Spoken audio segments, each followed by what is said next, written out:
Call me old school, but with so much focus on side-by-sides nowadays, I get a little excited when there's something big to talk about in the ATV industry.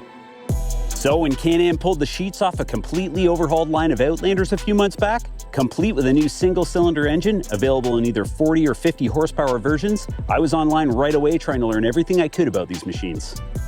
One of the first questions I had when I saw this new engine was, what's going to happen to the iconic 62 horsepower Rotax 650 V-twin? After all, I did just test ride the Outlander Max featuring this engine, and I'll tell you straight up, it might be my favorite engine in the ATV industry. Thankfully, a quick browse of the Can-Am website revealed that the 650 is still available in the Max 6x6 DPS, the base model Renegade, and the Renegade 650 XMR. That's not to say that it'll stay in circulation forever, but for now it is still part of Can-Am's offering, and who knows, maybe the 650 V-twin will show up again in the Outlander next season. So what's the logic in developing a single-cylinder engine that actually produces less horsepower? We think Can-Am had its sights clearly set on taking market share away from Yamaha by targeting Grizzly owners that are interested in a single-cylinder engine producing similar horsepower. One quick look at the cost savings shows a difference of nearly $2,000, which is significant. Price is such an important factor for ATV buyers, and with side-by-sides creeping ever closer to the $50,000 mark, having a value line of ATVs available is more important than ever. Value is one thing, but it can't mean cheaping out on quality. There has to be a balance to attract and satisfy buyers. An overview of the Outlander Pro HD7 Hunting Edition shows us that Can-Am has paid attention to detail and didn't just slap a couple of stickers on this machine and call it new. Its new tubular steel chassis design, borrowed from the X3 platform, adds considerable durability. Front and rear arched A-arms aid in delivering 13 inches of ground clearance, plus its twin-tube shocks feature 9 3/4 inches of travel up front and 10 1/4 inches of travel out back, and are tuned stiffer to accommodate work duties. The suspension is actually pretty decent. I beat the heck out of this machine on some pretty aggressive trails, and it stood up to the abuse. The shocks performed really well, and I didn't experience any jarring hits. That said, if this was my own machine, I might consider upgrading to a premium shock with more adjustability. However, I'd confidently ride this ATV in stock form.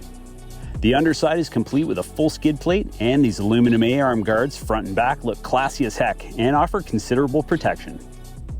Plus, this beefy front brush guard and this rear bumper make this thing look tough as nails, while providing additional safety and protection for both the rider and the ATV.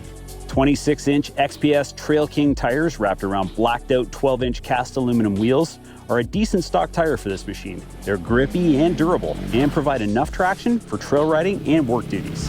I was actually really impressed with the performance of these tires. It rained the entire time I was doing my testing, creating some pretty slippery conditions.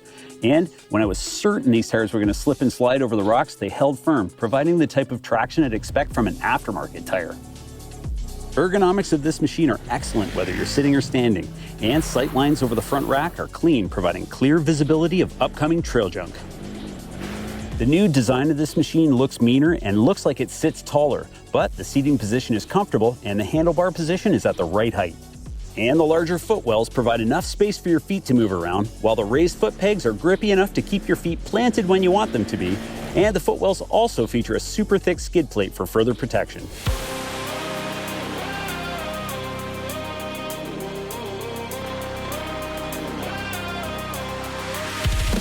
Like I said before, Can-Am paid such close attention to the small details. Every time I sit down, there's something new that I like about this machine.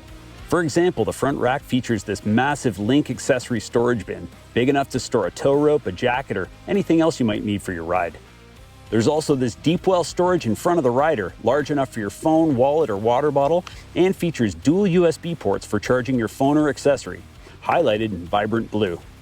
This rear rack seems a bit odd to me. Clearly it's designed to accommodate one of the 125 Link accessories available for this ATV, but I feel like a regular rack in either steel or composite would have been the better choice for this ATV and its intended market.